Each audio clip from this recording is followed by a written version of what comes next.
Το σημερινό μας επεισόδιο έχει δύο πούντλ. Τα πούντλ είναι μία από τις πιο δημοφιλείς φυλές που επιλέγουμε πλέον σαν σκύλους συντροφιάς. Στην πραγματικότητα, στο παρελθόν χρησιμοποιήθηκε ως σκύλος επαναφοράς στο κυνήγι, επαναφοράς πάπιας. Σήμερα όμως είναι ένας από τους πιο πιστούς μας φίλους και ζει μαζί μας μέσα στα σπίτια με τις οικογένειές μας. Αρχικά θα δούμε τον Elvis, ένα πούντλ 2,5 πλέον ετών.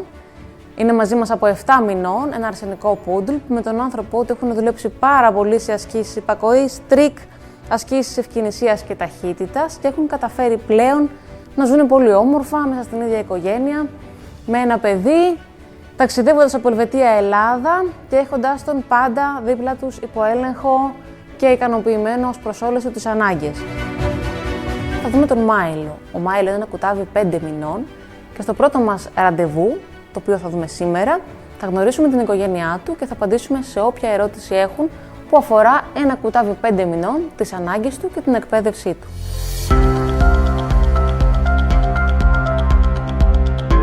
Έρχονται αρκετά συχνά για να κάνουν μια συντήρηση σε όσα ξέρουν, να εκτονωθεί, να κάνει εμπόδια, να κοινωνικοποιηθεί με άλλα σκυλάκια και να περάσουμε μαζί ευχάριστα. Πάμε. Μπράβο, πάνω. Τούνε. Μπράβο. Χωπ. Ελβίς. Τούνελ. Ευχαριστούμε Γιώργο και Έλβης που δεχτήκατε να μαγνητοσκοπηθεί αυτό. Θα ήθελα, είδα ότι έχεις υπέροχη σχέση με τον Έλβης. Θεωρώ ότι είσαι ένας από τους πιο υπεύθυνους ιδιοκτήτες σκύλων που γνωρίζω. Θα ήθελα να μου πεις πώς κατέληξες στην απόφαση του να εκπαιδεύσεις το σκύλο σου. Νομίζω ήταν πολύ απλό. Απλά αποφασίσαμε ότι θα πάρουμε σκύλο. Αποφασίσαμε ότι τον θέλουμε μαζί παντού. Ζούμε σε μια χώρα που ο σκύλος ουσιαστικά επιτρέπεται να μπει σχεδόν σε όλα τα μαγαζιά, εστιατόρια και τα σχετικά. Και θέλησαμε να βρούμε ένα σύστημα επικοινωνίας με το σκύλο. Ένα δίκαιο σύστημα επικοινωνίας. Κάτι στο οποίο να περνάμε και εμείς καλά, αλλά να περνάει και ο σκύλος καλά. Χωρίς να όλη την ώρα ξέρεις να μας τραβάει, να τον τραβάμε, να μην συνεννοούμαστε, να μην καταλαβαίνει τι του ζητάμε. Εντάξει, αλήθεια είναι ότι του ζητάμε να ζήσει και σε έναν κόσμο ο οποίος είναι λίγο ξένος γι' αυτό. Στον ανθρώπινο κόσμο. Στον ανθρώπινο κόσμο, μέσα σε εστιατόρια, μέσα σε εμπορικά κέντρα, δίπλα στα παιδιά, όλα αυτά ξέρεις τα διάφορα. Οπότε ναι, ήταν μονόδρομος η απόφαση στο να τον εκπαιδεύσουμε. Πού θεωρείς ότι σε βοήθησε η εκπαίδευση περισσότερο? Στο να κατανοήσω εγώ τις πραγματικές ανάγκες του σκύλου. Δηλαδή να καταλάβω πότε ο Elvis είναι ικανοποιημένος, πότε περνάει καλά. Ξέρεις, διάφορες εκφράσεις που έχει και αντιδράσεις γιατί γίνονται. Κυρίως ναι, στο να εκπαιδευτώ εγώ παρά ο Elvis. Είχε σκύλο πριν τον Elvis? Είχα, ναι. Τι σκύλο είχες? Είχα ένα Cocker Spaniel λίγο μετά το πανεπιστήμιο, είχα διάφορα ημίαιμα μεγαλώνοντας. Είχες μια ιδέα τι ευθύνες έχει το να έχεις σκύλο? Περίπου, ναι. Ποτέ δεν είχα σκύλο έτσι στο να τον έχω μαζί σε όλη μου τη ζωή, ας πούμε, διακοπές, εξόδους. Όπως είσαι με τον Elvis. Ναι. Ξέρω ότι μένει μαζί σας, ότι είναι μέλος της οικογένειας. Μένει μαζί μας, έρχεται πάντα διακοπές μαζί μας. Μένουμε στην Ελβετία, κάθε φορά που ερχόμαστε στην Ελλάδα έρχεται μαζί μας. Μπαίνει σε αεροπλάνο. Μπαίνει στο αεροπλάνο. Στο αεροπλάνο ουσιαστικά λίγο πριν μπούμε στο αεροδρόμιο μπαίνει στην τσάντα μεταφοράς. Τον ξανακούς όταν φτάσουμε στην Ελλάδα. Όλα αυτά τα έχει μάθει. Θα πάει αρκετά καλά σε όλα αυτά. Έχει μάθει τη ρουτίνα την καθημερινότητά σας. Έχει σίγουρα να έχει ρουτίνα, έχει καθημερινότητα, έχει πάρα πολλές εξόδους, πάρα πολλές βόλτες. Ο Elvis, ας πούμε, π.χ. στο παρελθόν, άντε και αν ήταν λίγο μεγαλός, όμως θα ήταν retriever, ας πούμε, κυρίως σε λίμνες. Τώρα εντάξει, αυτό δεν το κάνει με μένα, αλλά κάπως έτσι έχουμε βρει με τα πούλερ, με τις βόλτες, με την εκπαίδευση. Έχεις βρει τρόπο να εκτονώνει την ενέργειά του. Έχει ναι, και την πνευματική του ενέργεια και τη σωματική του ενέργεια. Υπάρχουν μέρες σίγουρα που δεν τα καταφέρνουμε και δεν βγαίνει ακριβώς το πρόγραμμα. Ίσως εγώ είμαι πιο busy στη δουλειά και αυτά.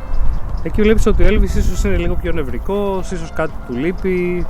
Ξέρεις, καταλαβαίνεις ότι το σκυλί ίσως δεν ήταν η καλύτερη μέρα, ας πούμε, αν δεν πάει τη μεγάλη του βόλτα ή αν δεν βγει να παίξει.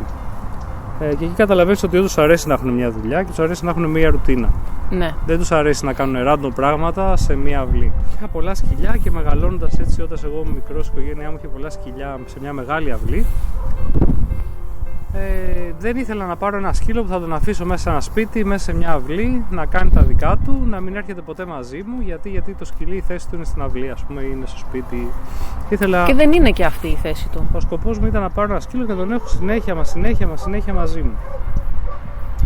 Το καταφέραμε, εντάξει, δεν είναι σκύλος, ας πούμε, για να κερδίσει διαγωνισμούς, αλλά στην καθημερινότητα είναι πάρα πολύ βολικός, με ακούει, τον ακούω, περνάμε καλά. Σαν ιδιοκτήτη σκύλου και έχοντας τον Elvis και με τα πειράματα που έχεις κάνει και μόνος σου για να του μάθεις συμπεριφορές και να συμβιώνετε τόσο όμορφα, έχεις να πεις κάτι για το σύστημα εκπαίδευσης που προτίμησες και τους λόγους που το προτίμησες? Ναι, θα είμαι ειλικρινής σε αυτό. Η αλήθεια είναι ότι στην αρχή, σαν νέος ιδιοκτήτης, κοίταξα από το YouTube, είδα πάρα πολλούς ξένους influencer και κυρίως αυτό που είναι τώρα της μόδας είναι το R+, το Positive Only, η θετική εκπαίδευση μόνο.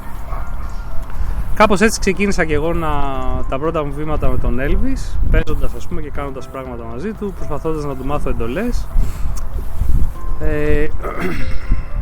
Στην πορεία σίγουρα προτίμησα έτσι μια πιο ισορροπημένη προσέγγιση και γι' αυτό βρήκα και εσένα και κάπως έτσι εκπαιδεύσαμε τον Elvis.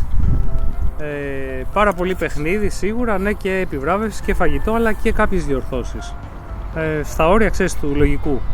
Ποτέ, ας πούμε, πολύ έντονες ή κάτι τέτοιο. Κρατώντας μια ισορροπία. Και το θεωρώ πολύ πιο δίκαιο, γιατί ο σκύλος μόνο με το θετικό ή μόνο με το παιχνίδι πραγματικά μπερδευόταν. Όταν δεν ήθελε να κάνει κάτι και προσπαθούσα να του εξηγήσω ότι δεν θέλω να κάνει αυτό, και κάνοντας όλα αυτά, κάνοντας distraction και προσπαθώντας να του δείξω κάτι άλλο, απλά φαινόταν στα μάτια του ότι με μπερδεύεις τώρα. Θεώρησα πιο φιλόζω το ότι να δίνω, καθαρά μηνύματα στο σκύλο. Δηλαδή θεώρησα πιο φιλόζω το ένα ελαφρύ pop στο λύση, ώστε ο σκύλος να καταλάβει ότι αυτό, κοίτα, δεν είναι μια συμπεριφορά που εγώ επιθυμώ να κάνεις ή πρέπει να κάνουμε τώρα, από το να κάθομαι 10 λεπτά να μπερδεύω το σκύλο και πραγματικά να του δημιουργώ ένα μεγάλο ερωτηματικό, μα τι έκανα τώρα. Καθαρά δική μου άποψη. Και ναι, αυτό είδα ότι δούλεψε πολύ καλύτερα στον Elvis και προόδευσε πάρα πολύ. Νομίζω overall αυτό που θα έδινα σαν συμβουλή στον οποιοδήποτε είναι ότι άμα θέλει να εκπαιδεύσει το σκύλο του και δεν είναι πολύ έμπειρος ιδιοκτήτης ή χειριστής, καλό θα ήταν να πάει σε έναν επαγγελματία. Δηλαδή αυτό που είδα τεράστια διαφορά ήταν ότι όταν προσπαθούσα μόνος μου είχα πάρα πολύ κακό timing, δεν καταλάβαινα πολύ τις εκφράσεις του σκύλου ή τη γλώσσα σώματος, δεν καταλάβαινα τι έκανα λάθος ή του μάθαινα πράγματα λάθος. Σίγουρα με έναν επαγγελματία του χώρου είναι όλα αυτά, ας πούμε, εκμηδενίζονται και η πρόοδος μπορεί να είναι τουλάχιστον στην αρχή εκθετική. Ναι. Από εκεί και πέρα, δυστυχώς, το να πας να εκπαιδεύσεις 3 μήνες το σκύλο σου με έναν επαγγελματία είναι η αρχή. Μετά πρέπει να σου γίνει και σε ένας τρόπος ζωής και όλα αυτά να τα τηρείς. Δεν είναι κάτι που διαρκεί 3 μήνες και τελειώσει. Όχι, διαρκεί νομίζω καθ' όλη τη διάρκεια της σχέσης, ναι, που έχεις με το σκύλο. Σε ευχαριστώ πάρα πολύ για τον χρόνο σου. Εγώ ευχαριστώ. Εντάξει, πάμε να παίξετε κι άλλοι.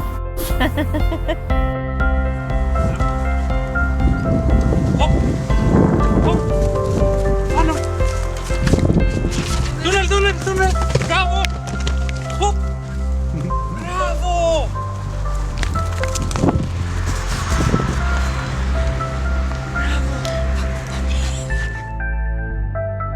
Elvis! Τούνελ!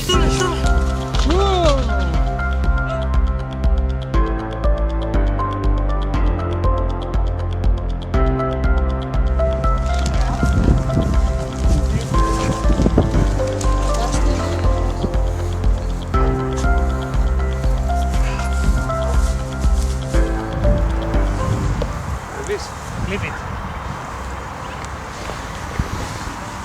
Leave it. Free.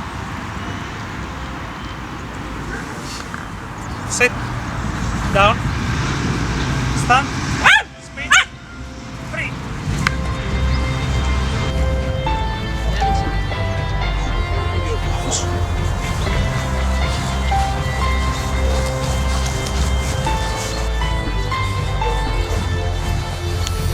Down.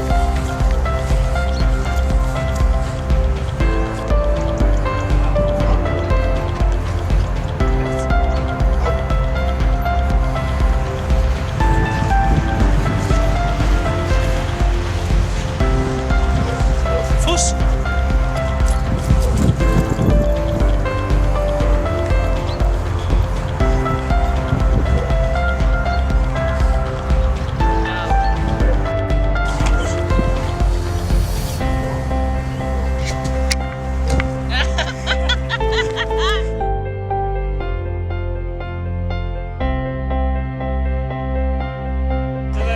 λάθος χειριστή. Τώρα θέλουμε να πέσει μουσική Thug Life.